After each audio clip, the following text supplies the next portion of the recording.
La tension au plus haut à Kiev, où la police a tenté de reprendre aux manifestants la place de l'Indépendance. Les forces de l'ordre ont dû reculer devant l'afflux des manifestants. Leur assaut a suscité des réactions indignées des pays occidentaux.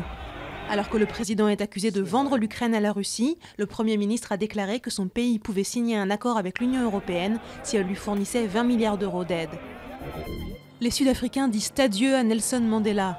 Son cercueil a été transporté dans les rues de Pretoria, puis installé au siège du gouvernement, où la foule peut venir s'incliner devant lui. L'inhumation du prix Nobel de la paix aura lieu dimanche, dans sa province natale du Cap-Oriental.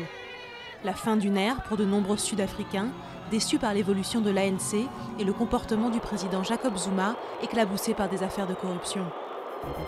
Après la mort de 2 des leurs et la visite de François Hollande, les soldats français déployés en Centrafrique poursuivent leur mission de désarmement des groupes armés. Ils doivent également empêcher les représailles de la population chrétienne à l'égard des civils musulmans. François Hollande a souligné que la mission de la France dans le pays était dangereuse mais nécessaire pour éviter un carnage. Il était amoureux de la chanson française et de sa ville natale, La Rochelle. Jean-Louis Foulquier est décédé à l'âge de 70 ans. Grande voix de France Inter, il avait fondé en 1985 le Festival des Francopholies de La Rochelle. Un festival qui se décline aujourd'hui de Montréal à la Bulgarie et la Belgique. C'est une première dans le monde, l'Uruguay va légaliser la production et la vente de cannabis.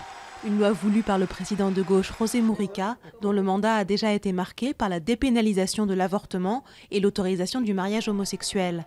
La publicité pour le cannabis restera interdite et les cultivateurs et consommateurs devront s'inscrire sur un registre national.